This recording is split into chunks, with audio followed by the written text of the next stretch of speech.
aplicativo, não vou gravar pelo Zoom para não tirar minha formatação. Amanhã isso deve estar no YouTube, tá?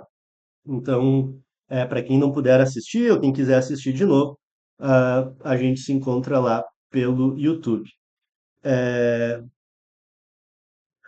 Aqui tá, o Rodrigo está perguntando, né, a gente pode falar sobre ensino de física, por isso que é legal a gente participar do Reflexões Quânticas, porque lá eu abro sempre espaço para quem quiser dar sugestões, né, eu abro enquetes, então participem do Reflexões para a gente pensar, né, se houver gente interessada em debater teoria de ensino e aprendizado, metodologias de ensino, instrumentos de avaliação, uso de história e filosofia para aprendizado, né, a gente pode fazer aulas nas terças. Terça-feira é um dia para a gente vir aqui e ter alguma discussão sobre algum tópico legal. Eu deixo os microfones mutados só porque eu sempre gosto de fazer o fechamento da ideia, né? Então, depois a gente tem espaço para dúvidas, mas ao longo da aula, coloquem comentários aqui no chat. A ideia é que a gente possa conversar também, tá? Se tiver algum problema aqui na visualização, me avisem também, né? Eu consigo ir controlando. Então, gente, hoje o que eu quero falar, né? O grande tema da aula é termodinâmica, por um lado, eu vou escrever bem grande aqui, acho que para ficar bem visível. Por um lado, é termodinâmica, essa é a nossa grande área da física, mas o que eu prometi, né, como tema, é falar do formalismo matemático da mecânica quântica. E esse termo, gente, formalismo, ele vem justamente da filosofia da física, né? Na filosofia da física, uma das abordagens, né, dentre muitas possíveis, a gente entende que uma teoria, eu gosto muito dessa abordagem, ela tem que ter três elementos. Um é o formalismo. Que é o formalismo? São os postulados da teoria, os axiomas, as leis. É aquilo que a gente afirma sobre a realidade e não prova. A gente assume que aquilo é verdade e vai trabalhar a partir daquilo. O formalismo, ele organiza afirmações sobre a realidade e ele vai ter argumentos lógicos, relações lógicas, né? Equações, por exemplo, pode estabelecer relações matemáticas, e vai ter termos não lógicos. Como assim? Vai falar de partícula. Partícula não é um termo da matemática. Vai falar de estado, vai falar de equilíbrio. Isso não são termos da matemática. Então, usa relações matemáticas, mas fala de coisas não matemáticas. Esse é o formalismo. Precisa de um segundo elemento, porque se fosse só formalismo, seria quase só matemática, só relações entre conceitos, num mundo abstrato. Não é o que a gente quer. Eu preciso conectar com a realidade.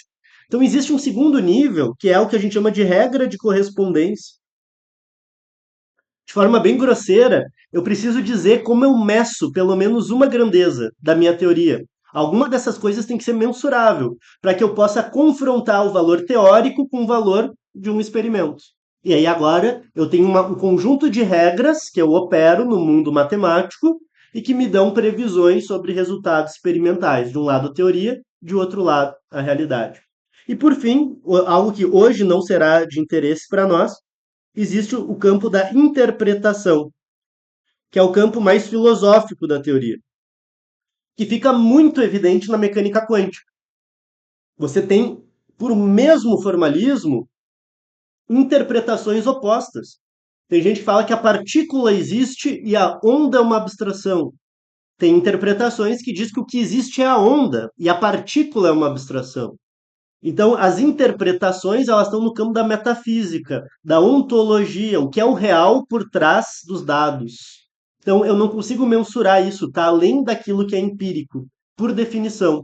Se alguma interpretação passar a me dar uma previsão experimental, deixa de ser experimentação e entra para o campo da teoria propriamente dita, que é os dois primeiros níveis, formalismo e regra de correspondência. Só para dizer de onde vem esse termo, né? Então, o que eu quero discutir hoje, dentro dessa estrutura filosófica, é o formalismo da mecânica quântica, ou seja, as regras, as leis, os postulados. O que eu digo que é real, o que eu digo que eu não vou provar, ó, esse é meu ponto de partida, e a partir daí a gente vai começar a trabalhar. Uma pergunta já para vocês, quero que respondam no chat. Vamos aproveitar que temos poucas pessoas, a gente consegue conversar. Qual a diferença de lei e postulado? Alguém saberia me dizer? Quando que eu falo de leis, quando que eu falo de postulados?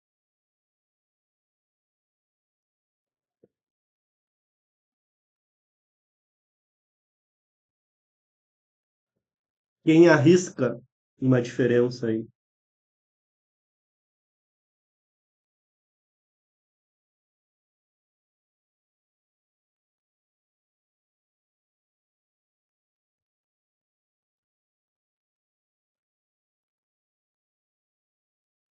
Ó, o Jean está propondo, né? Ali postulado é algo.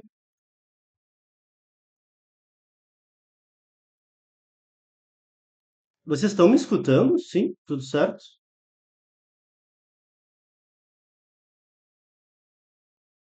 Beleza. É interessante, né? Isso é muito legal da gente analisar, não é o nosso objetivo hoje também, mas tanto leis quanto postulados, gente, é o que estrutura a teoria, tá nesse campo do formalismo. Mas daí olha só, mecânica, eu não falo os postulados da mecânica, eu falo as leis da mecânica. Existe as leis da termodinâmica, existem as equações de Maxwell, ninguém fala as leis de Maxwell. Por que que ninguém fala as leis da mecânica quântica? A equação de Schrödinger poderia ser a lei de Schrödinger. Por que que não é? É uma questão puramente histórica, gente. Tanto lei quanto postulado, numa teoria, tem a mesma ideia. Mas, a partir do século XIX, os físicos abandonam a ideia de lei. A ideia de lei, ela vem ainda de um período histórico em que ciência se misturava com tantas outras disciplinas, e muitas vezes essa ideia de haver uma lei pressupõe um legislador, né? Então é uma ideia teológica, né, que você vai encontrar as leis que foram formuladas. A partir do século XIX, século XX, aquilo que a gente encontra passa a ser chamado de ou um postulado, ou só as equações, equação de Schrödinger, equação de Maxwell, mas não são mais chamados de lei. Muitas às vezes aquilo que a gente encontra como uma lei foi obtido por indução. Eu obtive vários resultados, formulei a lei e eu assumo que ela é válida sempre. Não deixa de ser um postulado. Eu fiz N experimentos, mas eu afirmo que vai ser válido para sempre em todo o universo. Então ele é um postulado. Tanto o postulado quanto a lei tem que ser válido em todos os lugares, né? E a gente assume que são verdades e, em princípio, a gente não prova. Tem alguns postulados, se for ver historicamente, tem uma justificativa. Por exemplo, a equação de Schrödinger é um postulado da mecânica quântica, mas eu consigo justificar qual é o Schrödinger fez um caminho, não caiu do céu aquela equação complexa, né? Ele construiu, mas não é uma derivação, né, no sentido rigoroso da matemática, muito mais uma construção, né, intuitiva, você propõe certos elementos e chega. Uma vez que você chega e ela está certo, você diz que é verdade sempre, tá? Então, leis e postulados são equivalentes. Esse é um primeiro ponto que eu acho super legal comentar. É uma questão puramente histórica trabalhar tanto com lei quanto postulado. Ambos a gente não prova, ambos a gente assume que são verdades e ambos são a espinha dorsal, o formalismo da teoria. Esse é um ponto. Segundo ponto, uma mesma teoria, a gente pode ser formulada com um conjunto de leis diferentes. Isso não é rígido, isso não é fixo, isso não é intransponível. Eu posso trocar lei por um teorema às vezes, né? Eu posso construir, essas são as quatro leis e delas eu derivo um teorema.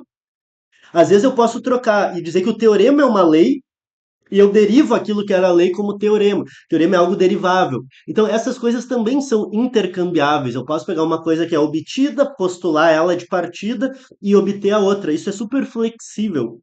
É uma estrutura, e isso mostra que tem um caráter de estrutura construída. Eu construo, eu escolho, eu posso falar usando as leis de Newton, eu posso usar falando da Lagrangiana, princípio de Hamilton, posso falar do princípio de Maupertuis, eu posso ir complementando, trocando as coisas de lugares, certo? Então, para a termodinâmica, e é isso que eu quero comentar com vocês hoje. Opa, deixa eu só entrar no Zoom aqui que tem gente pedindo para entrar.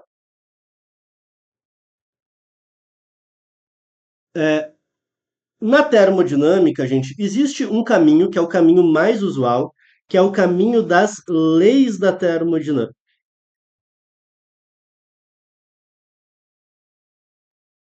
As leis da termodinâmica, elas vão estruturar a teoria termodinâmica como um todo. Normalmente existe a lei zero e depois as três leis da termodinâmica. Já vou comentar quais são. Então você consegue construir a estrutura da termodinâmica a partir de quatro grandes leis. Isso aqui, gente, essas leis e a ordem delas não é exatamente uma ordem histórica, tem modificações ao longo da história, mas de uma maneira geral, isso aqui está muito ligado ao fenômeno. A gente vai ver logo mais, essas leis são muito concretas e tem um certo paralelismo, ainda que não absoluto, com a história, mas ela faz muito jus a como a termodinâmica se desenvolve do ponto de vista histórico. Eu quero revisar com vocês, esse aqui é o caminho usual, provavelmente a grande maioria de vocês conhecem as leis, e depois eu quero comentar, e aí eu acho muito legal, a abordagem postulacional de Callen. E aí eu não falo de nada das leis, nada, esquece as leis, e eu tenho quatro postulados. Então tu vê que no outro eu tenho ali quatro leis, aqui eu tenho quatro postulados, mais ou menos equivalentes. Quem aqui já estudou os postulados de Callen? Vocês conhecem? Vocês conhecem essa abordagem do Callen?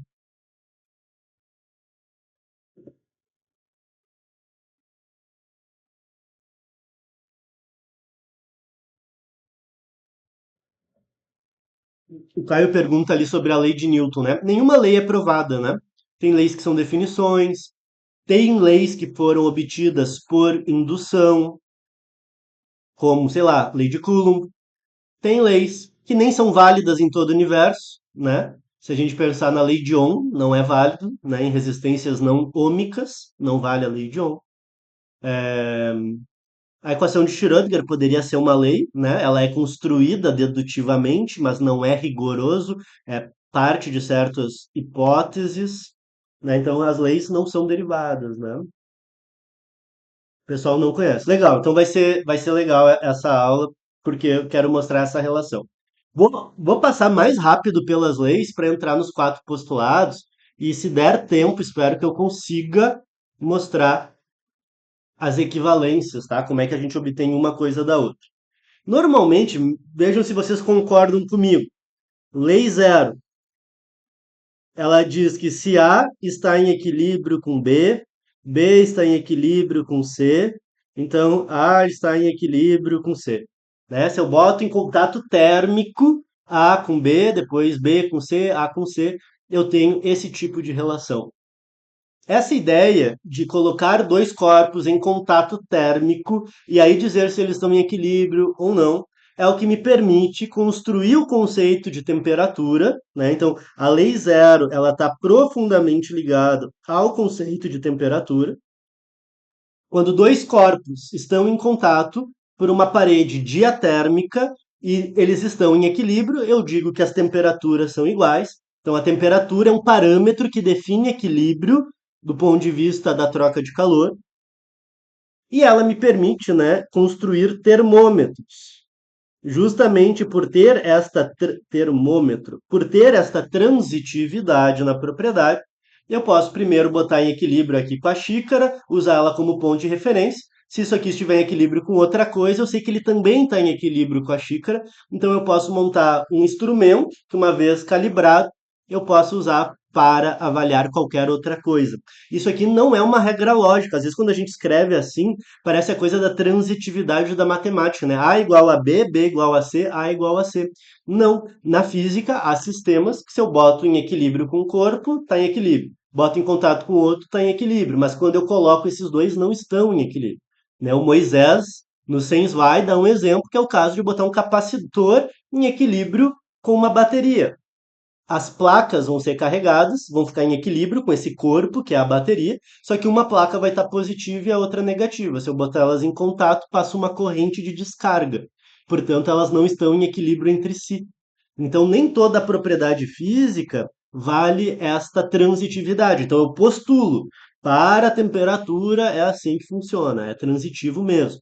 E aí eu consigo definir temperatura, consigo falar construir um aparelho que é um termômetro. Um parêntese epistemológico. Tem artigos da área de ensino que eu gosto muito, que vão discutir essa coisa também. Por que, que são quatro leis? Lei zero mais três. Só para poder definir a lei zero, eu teria que ter definido equilíbrio, eu precisava ter equilíbrio definido contato térmico, parede diatérmica, calor. Existem dezenas de definições anteriores, tá? Então, o número de leis, gente, também é um pouquinho arbitrário, tá? Uma coisa meio histórica. Que se eu fosse fazer uma análise lógica, rigorosa, eu teria que definir calor, definir estado, definir equilíbrio, definir parede, definir não sei o que, para aí chegar na lei zero. Então a lei zero é a 20ª lei da termodinâmica. Né? Então vejam que também isso é interessante, né? A gente não discute isso no ensino, né? A gente fala como se aquilo aí fosse a base. Ó, isso aqui eu não defini, é o primeiro princípio. Mas não, já tem muita coisa escondida nessa caixa preta, né? Se a gente fosse fazer uma análise lógica profunda, é, tem muitas leis na termodinâmica, né? Tem muita, se eu for fazer todas as definições, todas as hipóteses admitidas, tá? Isso podia ser uma outra discussão. Definir a lei zero, definir temperatura. Vou falar de trocas de energia. A primeira lei da termodinâmica, ela pode ser enunciada de várias formas, mas ela é uma lei que vai postular a existência de uma grandeza chamada energia interna. Por que que ela vai postular? A energia na mecânica clássica, ela surge como um teorema. Se, tá, então isso aqui vou botar aqui na clássica, tá? Isso aqui não é para termodinâmica. Se vale, segundo a lei de Newton, F igual a ma. E se você tiver uma força cuja expressão puder ser escrita assim, ó, negativo do gradiente de uma função escalar, tá? Daí aqui a gente está escrevendo a força como um gradiente. Se eu conseguir escrever isso, é porque a energia cinética mais esse U aqui é igual a uma grandeza que é constante. Você prova isso. Sai das definições. Você tendo a definição de trabalho, você usando a notação aqui da força como um gradiente, você mostra que existe uma soma entre K, que é mv quadrado sobre 2, e U, que é a energia potencial, e isso é constante. Então você deriva. Existe uma coisa que é o E, uma energia mecânica que se conserva. Na termodinâmica não existe isso. Por quê? Porque na termodinâmica, se eu pegar a coisa mais simples possível, né, um diagrama PV, e fizer um ciclo fechado, na mecânica clássica, para uma força conservativa, o trabalho sobre caminho fechado deveria dar zero. Aqui, ó, claramente o trabalho dá a área dentro da curva. Ou seja, as forças envolvidas não são conservativas. Então não sai a derivação da energia mecânica claramente, não é tão óbvio. Então você precisa postular. Existe uma grandeza chamada energia interna. E esta grandeza é uma propriedade do Estado. A variação dessa energia interna, ela está associado ao negativo do trabalho. Quando o corpo faz trabalho, ele perde energia. Quando você aplica trabalho sobre ele, ele ganha energia. Por isso, o negativo. Né? Se o trabalho do sistema é positivo, ele perde. Se é negativo, você fez sobre ele, ele ganha. Mas isso não dá conta de explicar todas as transformações de energia. Porque só o trabalho ó, não se conserva, não dá zero para um caminho fechado. Então, eu também, na verdade, estou postulando uma outra forma de variação de energia, que é o calor. Então, muitos livros vão dizer, a segunda lei da termodinâmica diz que a variação de energia é igual ao calor menos o trabalho. O que a gente está dizendo é, eu vou postular que existe uma grandeza chamada energia. Ela é sempre verdadeira, né? Ela é uma propriedade do sistema, ela se conserva. Se eu voltar para o mesmo estado, a variação de energia total é zero, mas tem que ter então uma outra forma de variação de energia que não é o trabalho, que é o calor. Então, o calor passa a ser uma outra forma de variação de energia que não o trabalho. Isso diz a primeira lei. Tem outros termos possíveis aqui. Esse trabalho não precisa ser mecânico. Pode ser variação de energia por uma questão elétrica, magnética, elástica, pode ter várias outras formas de eu modificar a energia. Pode ser por troca de matéria, ganho de matéria, perda de matéria, por aí vai. Mas no geral, né, mantendo a coisa simples, calor menos trabalho. Então, eu tenho uma lei que define temperatura, uma lei que define energia e calor. Está atado. Para que exista uma propriedade física chamada energia, deve haver uma propriedade física chamada calor. Para que a energia interna se conserve, tenho que admitir a existência do calor. Não está postulado que essa relação é sempre verdadeira. O Niels Bohr, no desenvolvimento da mecânica quântica, teve um momento que ele chegou a achar que conservação de energia era um processo estatístico, não era sempre verdadeiro. O famoso modelo ou teoria BKS. Bohr, Kramer e Slater achavam que em fenômenos quânticos isolados a energia não precisaria se conservar. Foi desbancado rapidamente. No mesmo ano que eles propuseram, vários experimentos foram feitos e todos confirmaram a conservação de energia. Dito isso, gente, tem uma coisa que é curiosa, que é o seguinte: se eu tenho algo quente do lado de algo frio, o calor é trocado de forma que a energia vá do quente para o frio. Eu boto aqui uma xícara com café quente, boto uma pedra de gelo. O café esfria e o gelo derrete e esquenta. Nunca é o contrário. Mas veja, pela conservação de energia, nada me impediria disso aqui acontecer. O que estava frio ficar ainda mais frio e passar energia para quem estava mais quente ficar mais quente. Eu posso fazer isso conservando a energia. Quem estava frio perde energia, fica mais frio. Quem estava quente ganha mais energia e fica mais quente. Primeira lei está atendida sem problema nenhum. Mas isso aqui nunca é visto. Isso nunca acontece. Sempre passa do quente para o frio. Isso é uma coisa estranha. Primeira lei e nem a lei zero dão conta.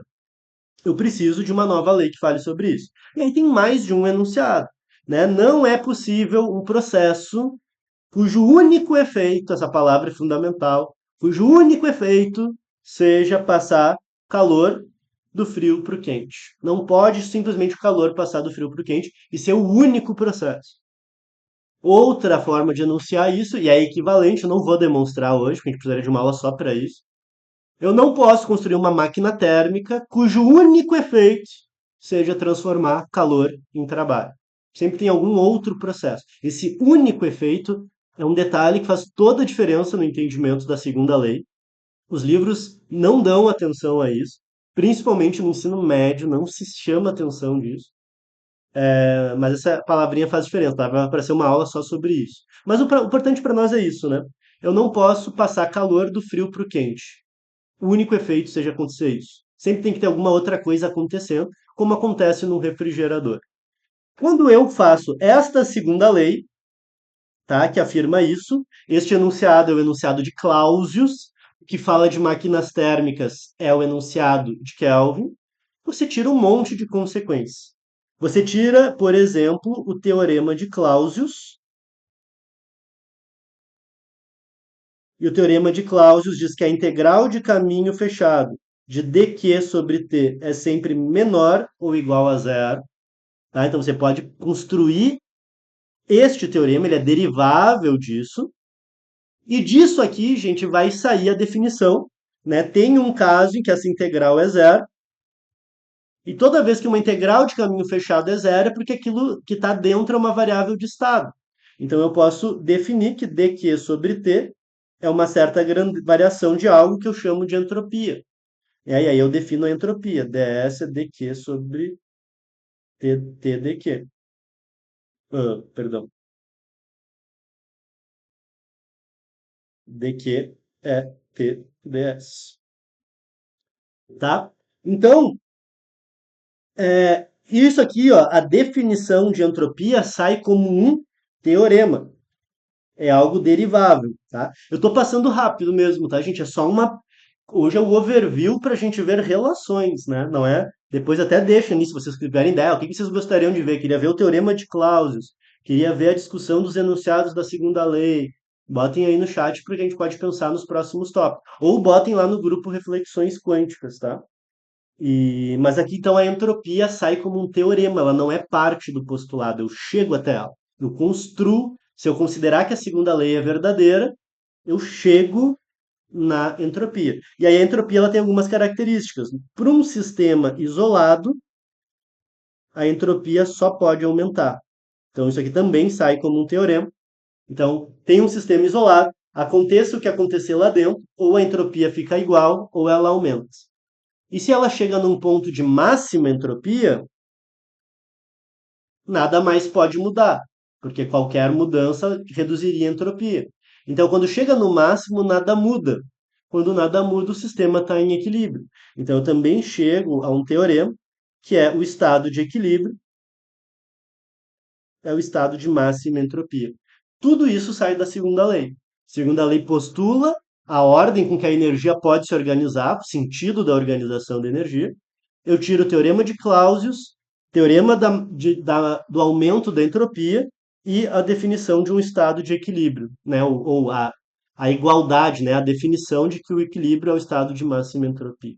Tudo isso está no contexto da segunda lei, certo? Terceira e última lei, não é tão óbvia, quase nenhum curso básico fala sobre isso. Se vê em cursos avançados, não sei se na engenharia se discute isso, normalmente em cursos mais teóricos. Quando a temperatura tende a zero, o valor da entropia tende a zero também. Ou seja, o limite da entropia, quando a temperatura tende a zero, é zero. Como se você botasse uma restrição. Porque, assim como a energia, o que importa é a variação de energia. No geral, o que importa é a variação de entropia. Mas, por motivos, para alguns problemas, algumas áreas, é importante ter o valor da entropia. E aí você tem aí uma definição que coloca uma condição, né, de contorno para a entropia e você define o valor da função entropia. Isso depois está com mecânica estatística, fica bem fácil de justificar. Eu acho mais fácil do que a discussão histórica, né? Por que que a entropia é a zero quando a temperatura tende a zero? Fica bem claro na mecânica estatística. Essas quatro leis, gente, formam a estrutura da termodinâmica. Vejam que elas são quatro, mas são muito mais que quatro, tá? Mas normalmente a gente conta essa história. Quatro leis. Lei zero. Equilíbrio térmico, defino temperatura. Primeira lei, defino energia, conservação de energia, falo de calor. Segunda lei, não posso passar calor do frio para o quente. Com isso, teorema de Clausius, definição de entropia, aumento da entropia, definição de equilíbrio como máxima entropia. Terceira e última lei postulada. Esse postulado é devido a um cara chamado Ernest e também ao Planck, né? Para quem assistiu outras lives, Planck era um termodinamicista. Planck é responsável pela terceira e última lei da termodinâmica, tá? Então, aproximadamente por 1905 também, o Planck contribui isso para a termodinâmica, tá? Então, quando a temperatura tende a zero, a entropia tende a zero também. Essa é a espinha dorsal mais usual, mais conhecida, mais famosa. Mandem dúvidas, vou fazer os comentários aqui sobre o que está no chat, depois a gente quero mostrar para vocês os postulados de Calvin. Eu acho muito bonito os postulados. É uma das disciplinas mais elegantes para mim. Quando eu fiz termodinâmica, aprendi os postulados. E quando eu ministro termodinâmica, gosto de falar dos postulados, que é uma maneira muito elegante de comentar sobre construir a termodinâmica, né? Então coloquem dúvidas sobre as leis da termodinâmica.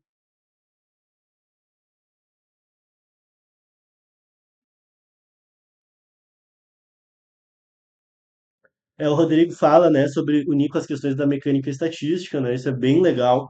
A gente pode comentar isso numa outra aula, né? Como é que eu construo, como é que eu justifico a entropia de Boltzmann, como é que a gente, né, monta essa função, né, e relaciona. Eu acho que isso é bem legal. O fato de não haver forças conservativas se atribui à geração de entropia de alguma forma. Lucas, na verdade, ela está associada à existência de calor, que de certa forma está associado ao aumento da entropia, né? O fato é que a troca de calor é uma forma de troca de energia muito diferente do trabalho no contexto macroscópico. E é justamente ele quem é responsável pelo aumento da entropia, e por isso é um processo não conservativo. Sim, de alguma maneira, profundamente isso está atado, sim. Você tem toda a razão.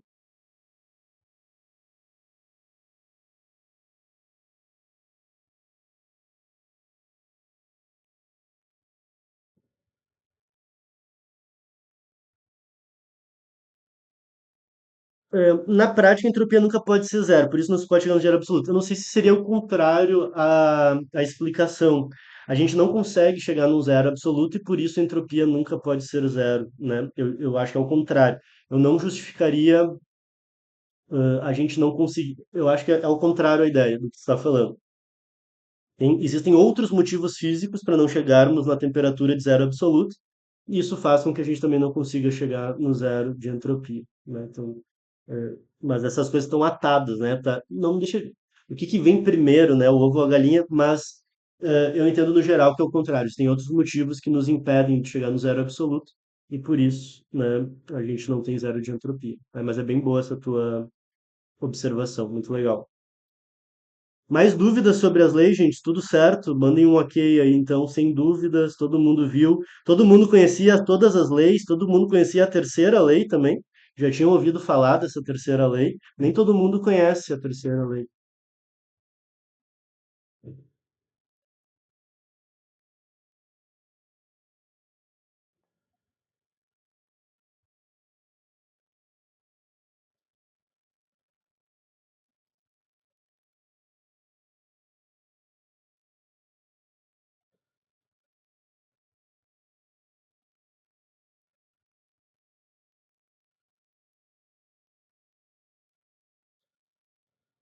As leis da termodinâmica são usadas. Exatamente, a termodinâmica ela pode ser usada para qualquer sistema.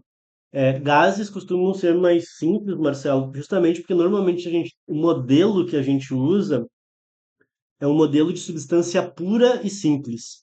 Partículas não interagentes. Por isso também, assim, gás ideal é a coisa mais maravilhosa para trabalhar em termodinâmica, né? Não interage, você não tem que pensar na interação das partículas. Quando você começa, você tem, né, dentro da termodinâmica, você pode trabalhar com sólidos, você tem modelos na mecânica estatística para falar de sólidos, mas aí as coisas vão ficando mais complicadas realmente, porque vão aparecendo termos associados às interações intermoleculares, por exemplo. Né? Com gases, sobretudo gases ideais, isso fica muito mais simples de modelar. Né? O Matheus fala que conhecia isso no nível do ensino médio. Alguém perguntou lá atrás, né, sobre por que que no ensino médio era tão diferente da graduação. Eu já ouvi outros colegas falar sobre isso e eu concordo de alguma medida. Termodinâmica é uma teoria muito abstrata, porque ela é quase, e aí pegando, né, esse gancho do Marcelo, ela é quase uma metateoria, porque ela não fala exatamente sobre um sistema específico, né? Por exemplo, teoria eletromagnética vai falar de partículas com carga paradas ou em movimento, com campo elétrico, campo magnético. É uma coisa específica da natureza. A termodinâmica ela impõe leis a partir das quais todas as outras estão submetidas. Nada do universo pode acontecer violando a conservação de energia. Nenhum sistema isolado, seja o que for, em qualquer área da física, se estiver isolado, a entropia não pode diminuir. Então, ele é quase que uma teoria que diz como todas as outras teorias têm que se comportar. Se vocês tiverem alguma teoria que não conserve energia, essa teoria está errada. Se vocês tiverem alguma energia que, quando você monta um sistema isolado, a entropia diminui, a teoria está errada. Então, ela é quase uma teoria por trás das teorias. E é muito abstrata. Muito. São coisas muito ideais que fogem à nossa intuição, né? Processos que a gente tem que imaginar que não é o que a gente vê no dia a dia, né? Então você tem que, o que que é um processo adiabático, o que que é um processo isotérmico, são coisas que a gente não vê e você tem que abstrair muito. Então ela exige um grau de maturidade físico, mais do que matemático até, eu diria, muito elevado. Né? Porque você tem que imaginar muita coisa, entender. Então, muitos colegas, eu já vi colegas falarem isso, físicos, teóricos, e eu concordo, assim. Termodinâmica é uma teoria muito abstrata, muito, mais que mecânica, mais que teoria eletromagnética, eu acho, pelo menos. E no ensino médio você vai para uma abordagem mais concreta, você vai falar de temperatura, aquilo que você mede com termômetro, você vai falar do calor, você vai falar de coisas muito concretas. Porque acima disso, gente, já fica muito abstrato. Vocês vão ver agora os postulados de Kalin, né, que é uma outra forma de eu escrever termodinâmica, é uma outra linguagem, é uma outra matemática. E aí a coisa fica muito mais abstrata, bonita, resultados saem de uma forma incrível, mas descola muito da realidade física, né? Então, para um aluno de ensino médio, é bem complicado, né?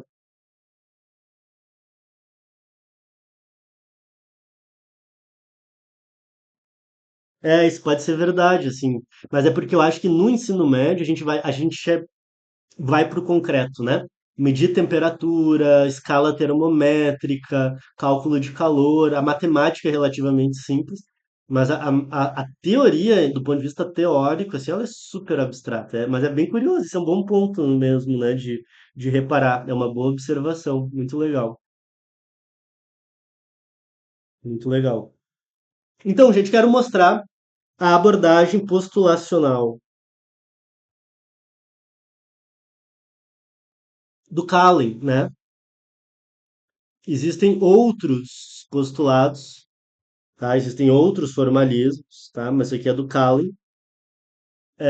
E existem outros, tá? Então eu vou mostrar um que eu gosto muito. O primeiro postulado é justamente definir que existem estados de equilíbrio. São estados específicos, dentre todos os possíveis estados que um sistema pode ter.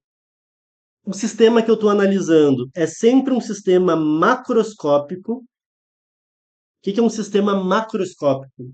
É sempre um sistema que eu vou caracterizar com grandezas grosseiras em relação à escala atômica. Então, eu não vou pensar átomo por átomo. Então, isso é uma exigência importante para formar termodinâmica. Termodinâmica é a teoria de sistemas macroscópicos.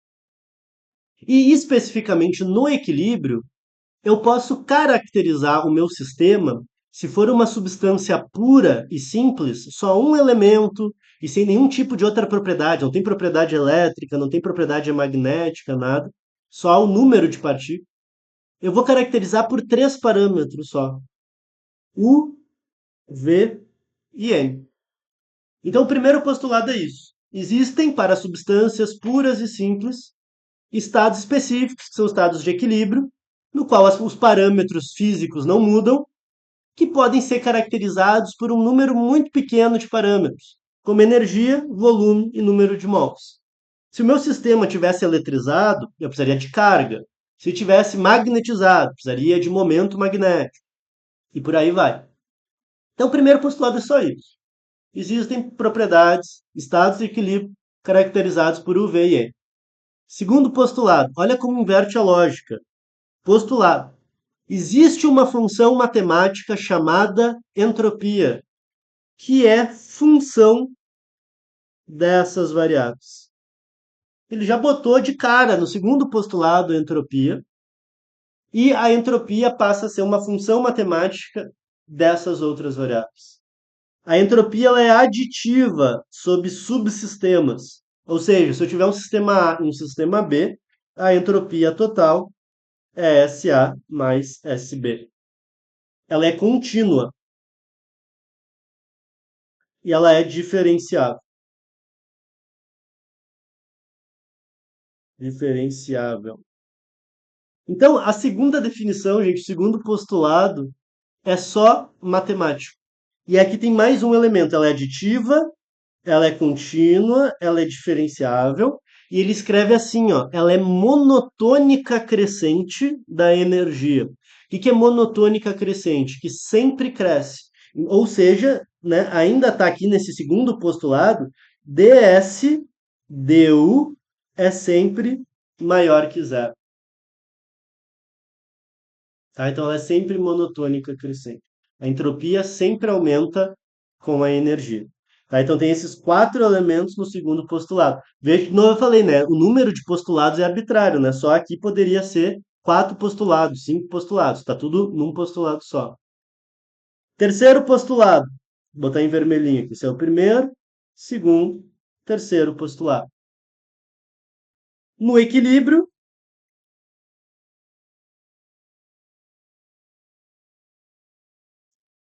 tem o S máximo. Então, aquilo que eu tirei como um teorema sai aqui como um equilíbrio, como um postulado. Lá nas leis, isso agora virou um postulado. Quarto e último postulado, igual à terceira lei. Limite de quando é de S, quando t tende a zero, é zero. Esse é a formulação postulacional de Kahn. Enquanto as leis eu levo semanas para construir com os alunos, conservação de energia, experimento de Joule, a expressão da energia, depois toda a questão máquinas térmicas, ciclos de Carnot, postulados, teorema de Carnot, escala Kelvin, teorema de Clausius, definição de entropia, maximização de entropia, equilíbrio. Semanas, demora 2 meses para conseguir construir as leis. O Kallen abre o livro dele dizendo isso. Termodinâmica é isso. Tá, tem algumas discussões no meio lá, né? Mas ele vai dizer em poucas páginas. Termodinâmica é isso. Você pode, numa primeira aula de termodinâmica, bem abstrata, bem teórica, chegar, gente, existem estados de equilíbrio que são funções de U, V e N. Existe uma função matemática chamada entropia, que é função de U, V e N. Ela é aditiva, ela é contínua, ela é diferenciável e monotônica crescente da energia. Nos estados de equilíbrio, a entropia é máxima. E quando T tende a zero, a entropia tende a zero. Acabou a espinha dorsal da termodinâmica. Você tem todas as informações que foram construídas na lei, de alguma forma estão embutidas, mais óbvias, menos óbvias, mas todas elas estão organizadas dentro desses quatro postulados. Quero mostrar algumas coisas, tá? Alguém já tinha visto isso, eu tinha perguntado antes, mas agora olhando os postulados, o que que vocês acharam desses postulados? Quero mostrar alguns exemplos de como uma coisa liga com a outra e como que a gente operacionaliza esse ferramental aqui. Vocês conheciam isso aqui ou não? Tinham visto esses postulados assim? O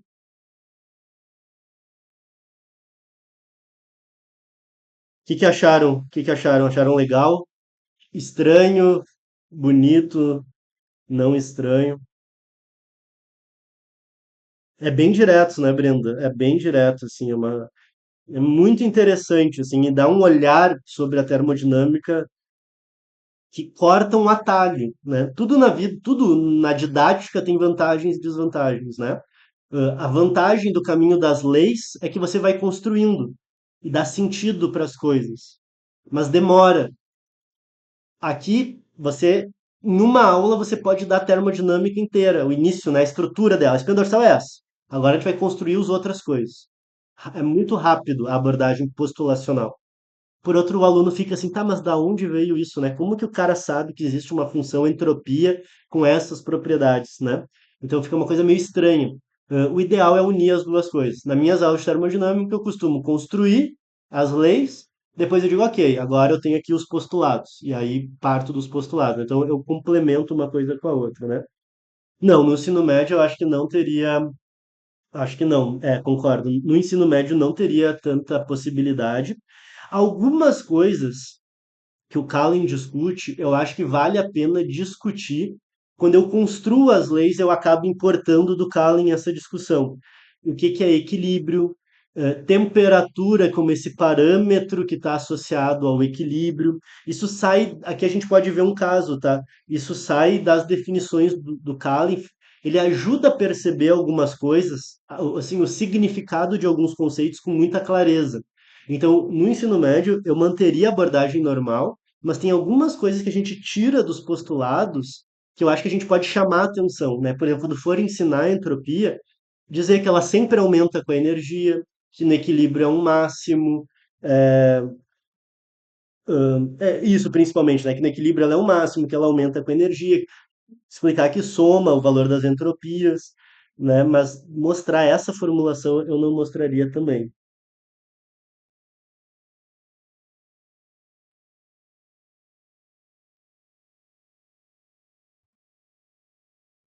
A LV é muito legal e não sei se hoje vai dar tempo, mas você tira praticamente tudo. Eu quero mostrar algumas coisas que eu acho que são cruciais, depois eu já vou mostrar aqui para vocês.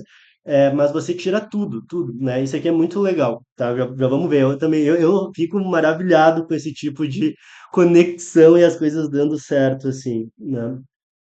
Então, Luiz, essa questão da agitação das partículas, eu acho esse termo ele é muito utilizado, tá? Ele é amplamente utilizado. Ele é um pouco impreciso. A definição mais precisa seria a temperatura está associada à energia média das partículas. Essa seria uma definição mais precisa. Por quê? De alguma maneira, também está embutido na temperatura a energia potencial. Existe, e aí, da onde vem? Vem da mecânica estatística. Na mecânica estatística, eu consigo mostrar que a temperatura ela é uma grandeza associada à energia média por partícula. Tem um cálculo de energia média e a temperatura média está diretamente ligada, vai ter uma função matemática, mas quem dita, né, o valor da energia média é a temperatura. Então, a relação entre temperatura média, perdão, entre energia média e temperatura. Quando é só gás ideal, eu tenho só gás ideal. A única energia disponível é a cinética. E aí, nesse caso, é só a movimentação das partículas mesmo. Então, por um gás ideal, é só isso. Quanto maior a temperatura, maior a movimentação. Para coisas que não são gás ideal, além da movimentação, está associada a outras formas possíveis de energia, como energia potencial, por exemplo. Mas isso eu só consigo mostrar na mecânica estatística. Essa tua pergunta, Luiz, é muito boa também, por exemplo, para o ensino médio, pegando o gancho da Brenda, é uma coisa que a gente não explora, mas que na graduação eu gosto muito de ressaltar com os alunos, é que historicamente a termodinâmica é uma teoria de sistemas macroscópicos. Para formular os quatro postulados de Callen, ó, eu nem preciso pensar em átomo. Posso imaginar que a matéria é contínua. Ela é uma teoria para coisas grosseiras. Para conectar com partícula, e aí eu estou pressupondo a existência de átomos só com mecânica estatística. E aí são teorias quase que, não diria independentes, mas a termodinâmica, com essa construção aqui, ela não precisa de mecânica estatística, ela não precisa de átomos. Mas daí eu fico sem entender muito bem o que é temperatura também. O que que é temperatura? É um parâmetro que me diz se vai haver troca de calor ou não. Se eu botar dois corpos e não houver troca de calor, mesma temperatura. Se eu botar dois corpos em contato, teve calor, temperaturas diferentes. Temperatura é isso. E aí dentro, e ela vai surgir da matemática. Vou mostrar isso, tá? Primeira coisa, olha só, se S, vou mostrar um exemplo legal só para a gente enxergar. Se S, valeu Luiz, se S só aumenta, ó, ele é uma coisa assim, ó, S de U. Ele é uma coisa que vai ter uma cara mais ou menos assim, tá? Ele só pode aumentar, nunca vai diminuir. Por que que isso é importante? Lembrando lá da matemática, quando eu tenho uma função monotônica, ela é inversível. Eu também posso escrever, então, na verdade, U como função de S. Eu posso inverter essas coisas. Então, enquanto o segundo postulado diz que S é função de U, V e N, por ela ser monotônica crescente, eu também posso dizer que U é função de S, V e N. E aí, olhem que legal. Normalmente, quando a gente constrói lá a primeira lei da termodinâmica, a gente constrói assim, ó, dU é igual ao calor menos o trabalho. E aí, quem que é o calor? Como a gente definiu lá, ó, pela teoria das leis, a gente achou que o calor é TdS. Daí a gente escreve assim, ó, dq é TdS, trabalho é menos PDV. Se vocês quiserem botar trocas de matéria, mais um potencial químico dN. Isso aqui, ó, é a primeira lei construída com os fenômenos. Agora, eu tenho uma função matemática U de S, V e N. E aí, olhem como a abordagem do Callen é formal. Se U é uma função de três variáveis, eu posso diferenciar U. E aí, eu vou ter, basicamente pegando da matemática, ó, du ds, ds, mais du dv, dv, mais du dn, dn. E aí, ó, se eu comparar, só derivando, ó, diferenciando, só fiz uma diferenciação, uma função de três variáveis. Vê que tem um ds aqui, um ds aqui, um dv aqui, um dv aqui, um dn aqui, um dn aqui. É semelhante ao que eu obtenho construindo as leis. Então, por paralelismo, quem é temperatura? Quem é que eu defino agora? Vou dar um nome. Esta derivada du ds agora passa a ser chamada de T. Du dv, a derivada da energia em relação ao volume, é menos P. E eu vou definir que du dn eu vou chamar de μ. Aí eu troco aqui embaixo. Du é T ds menos P dv mais μ dn. Só que agora surgiu a temperatura sem eu ter que pegar termômetro, nem falei, nem sei o que é um termômetro, nunca vi. Mas que eu construí que U é uma função de S, V e N, tem aqui na minha lei, quando eu diferencio, para falar de variações de energia, aparece um parâmetro na frente da variação da entropia, que é du ds. Isso passa a ser chamado de temperatura. Então agora eu defino matematicamente. Quem que é temperatura? É a derivada da energia em relação à entropia. Né? Eu poderia ter pensado a mesma coisa aqui a partir das leis. Ah, U é uma função de S, V e N, se eu diferenciar eu obtenho. Só que o Kahn é isso, ele abdica da parte mais concreta e ele constrói matematicamente. Quem é temperatura? Né? Então, o Luiz usou uma definição que a gente usa muito, que é muito concreta, né? A energia, a temperatura está associada à energia média por partícula. Na termodinâmica, quem é a temperatura? É a derivada da energia em relação à entropia. Não precisa. É, é isso, é isso. Do ponto de vista formal da matemática, por isso que hoje é formalismo, né? Não estou olhando para o experimento. Temperatura é essa derivada. E aí lembra que du ds, né? Ele dizia que ds du é sempre positivo. Então du ds também é sempre positivo. Né? Não vai mudar o sinal. Só que du ds é a temperatura. Ó. Então, o monotônico crescente da entropia está me dizendo que a temperatura é sempre positiva. Então, está postulado, nesse postulado 2 dessa forma super abstrata, o Kahlen está nos dizendo a temperatura é uma grandeza positiva na termodinâmica. Nunca pode ser negativo. Para a teoria macroscópica, temperatura é sempre positiva. Ele aparece isso postulando essa questão de ser monotônico crescente.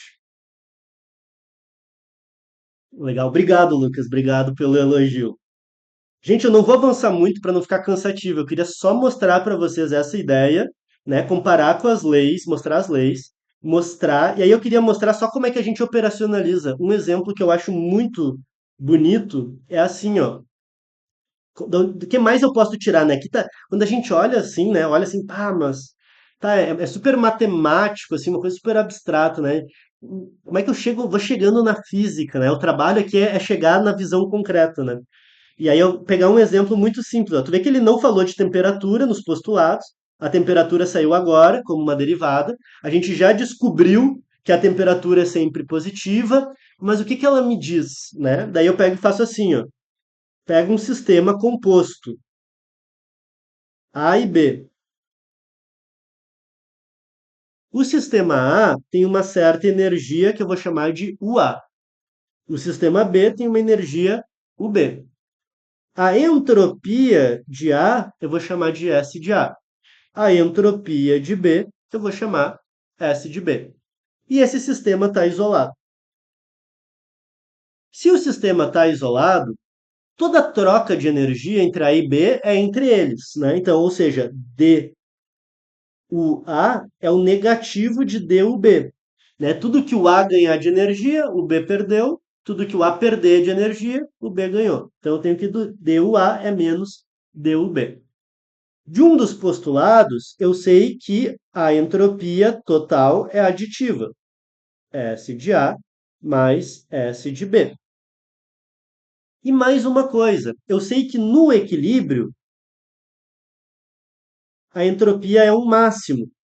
Se ela é um máximo, lá no máximo de uma curva, a diferencial total vale zero. Eu estou num ponto de máximo. Então eu posso escrever assim: S é o S de A, que é o S de UA, mais o SB, que é o S de UB.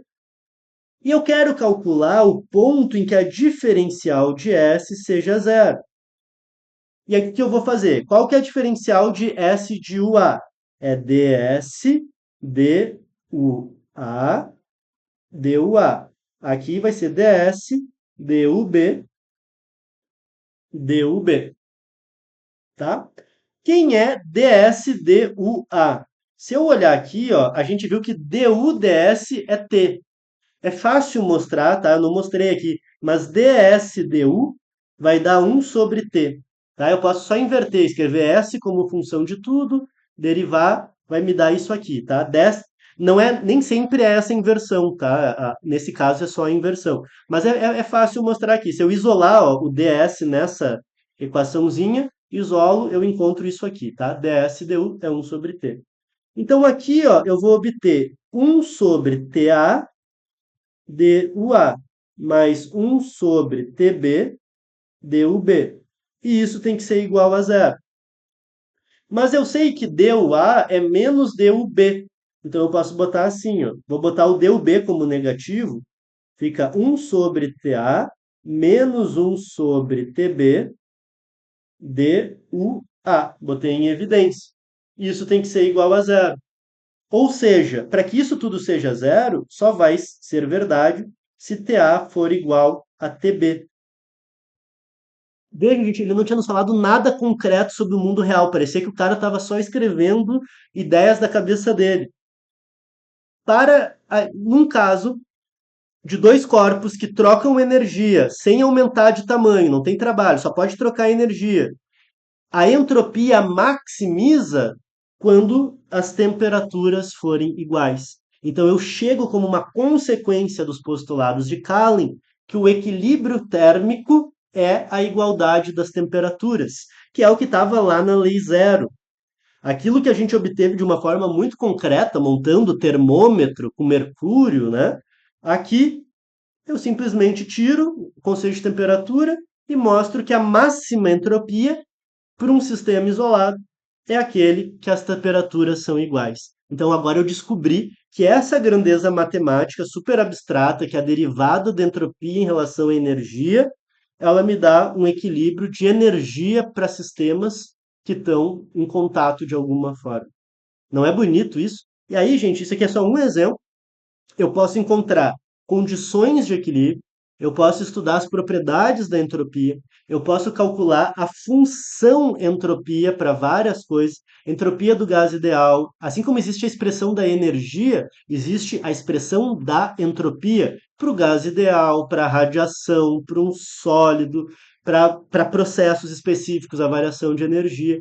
E aí você consegue, maximizando a entropia, achar os estados de equilíbrio. É, com isso, gente, olha só, eu tenho uma postulação, né, um formalismo bem abstrato, matematizado, falando de propriedades de funções matemáticas, e eu faço o caminho inverso. Eu vou derivando as coisas e dando atribuição física a elas. É quase o caminho inverso do que eu costumo fazer quando eu mostro as leis para os alunos. Eu costumo justificar o fenômeno, chego na lei. Do Calem, a gente faz o contrário. Aqui estão as leis. O mundo funciona assim, ó.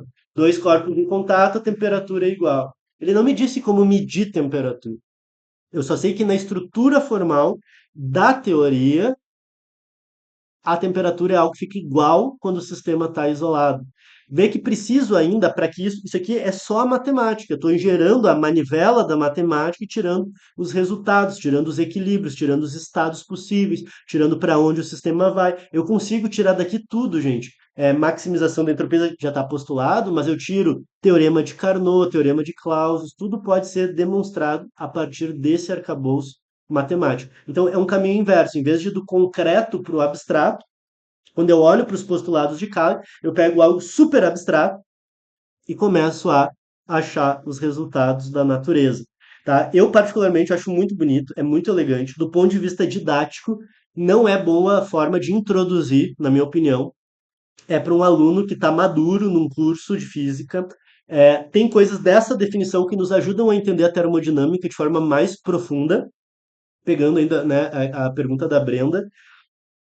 Acho que a abordagem das leis ela é muito confusa, porque ela é muito histórica e maneja muitos conceitos. Isso aqui é uma abordagem limpa, clean, né? Então tu tem quatro ideias aqui numa folha só, e tu tira tudo dela, então tu consegue ver as relações entre grandezas de uma forma muito mais estrutural e organizada. Então, eu acho que para nós, professores, ajuda muito ter isso como background na cabeça, para pensar o que é entropia, para pensar o que é temperatura, para pensar a relação entre essas coisas. Né? Isso ajuda, talvez, né, no discurso. Para alunos de graduação, gente, tem alunos aqui da física, é fundamental conhecer esse tipo de abordagem, tá? Principalmente o pessoal da pesquisa, é muito poderoso, tá? Isso te dá um caminhos de pesquisa muito ricos e a conexão com a mecânica estatística sai de forma muito fácil, conhecendo essas definições aqui, né? Então, livros como o do Silvio Salinas, de Introdução à Teoria Estatística, ele abre, mostra em um capítulo os postulados de Calem e entra com a mecânica estatística, né? Então, vale muito a pena. Gente, a ideia da aula de hoje era mostrar, né? Então, apresentar para vocês, mostrar. Espero que no futuro a gente tenha outras aulas de termodinâmica, podemos aplicar esses postulados, podemos estudar isso no início da mecânica quântica. Tem um monte de coisa para fazer chover com esses postulados do Calo. Participem lá do Reflexões Quânticas, sugiram ideias, mandem mensagem no Instagram também, no Facebook. Ajudem a divulgar, por favor. E aí a gente, né, tendo mais ideias, né, a gente consegue montar mais projetos, mais aulas. Então, bem legal.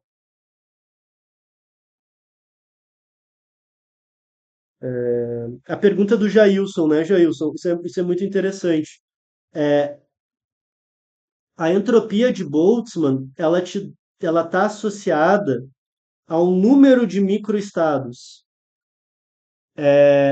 O logaritmo de um é zero, né? Então, quando a entropia tende a zero, que é quando a temperatura tende a zero, o número de microestados está tendendo a um.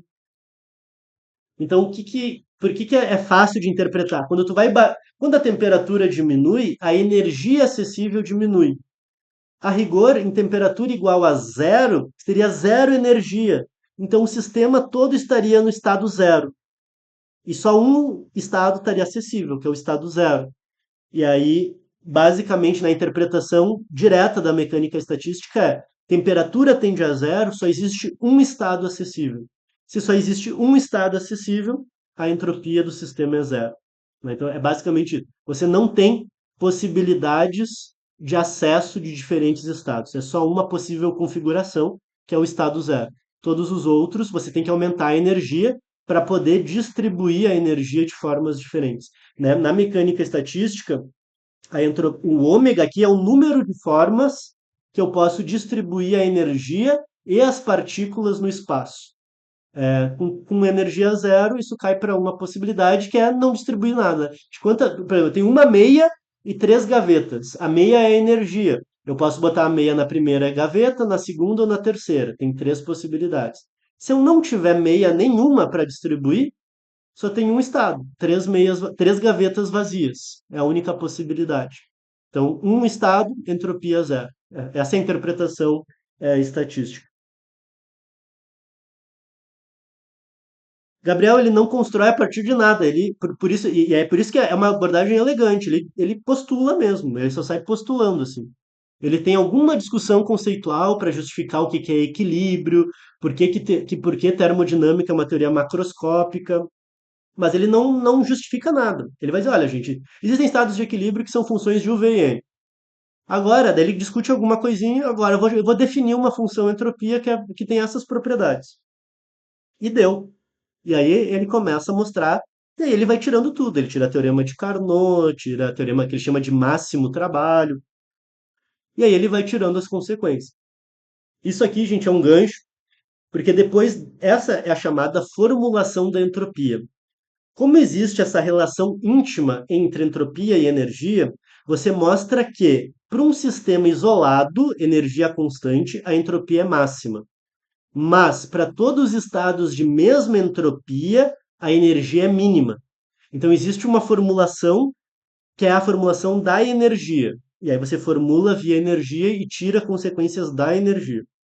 Depois, você usa uma ferramenta matemática chamada transformada de Legendre. E aí o Kalin, de novo, é super formal. Faz a transformada de Legendre e ele mostra que da energia você tira outros potenciais, energia livre de Gibbs, energia livre de Helmholtz, entalpia, grande potencial termodinâmico. Então ele constrói essas variáveis e aí resolve um monte de problemas com essas outras variáveis. É muito bonito. E ele não justifica nada, assim, é realmente postulacional no sentido estrito sensu mesmo, que ele postula e sai abrindo conta. É bonito, é poderosíssimo, mas muito abstrato, muito. Por isso que eu digo, exige uma maturidade muito grande, formal, né? E é difícil entender da onde vêm as coisas pelo formalismo do Calvin, né?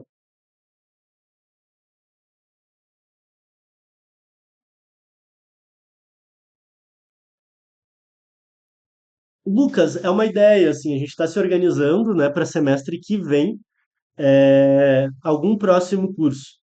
Esse semestre, né, a gente está com um curso de introdução à teoria quântica, né? Estamos com uma turma indo para a quinta aula já. Estamos na quinta aula já, um mês e uma semana de aula. Esse semestre a gente vai ter essa turma, né, de introdução à quântica. Semestre que vem devemos ter um outro curso. Não sei se cálculo para física, ferramentas matemáticas para físicos, ou talvez ou termodinâmica, ou teoria eletromagnética. A gente está sondando. Então, quem quiser dar ideias também, sugestões, estamos pensando nos cursos do próximo semestre. E isso exatamente, né? Você tem a entropia do microcanônico, que o Rodrigo falou, é essa expressão aqui do Boltzmann, é a expressão de entropia no microcanônico, né? É muito legal isso, Lucas. Realmente você consegue construir uma termodinâmica sem mundo microscópico, né? O Kallen bate muito nessa tecla, isso é muito legal. Ela é uma teoria que cai de pé sozinha, sem precisar da mecânica estatística. Depois você conecta com o mundo microscópico e tira outras coisas. Mas a termodinâmica se ergue sozinha como uma teoria de sistemas macroscópicos.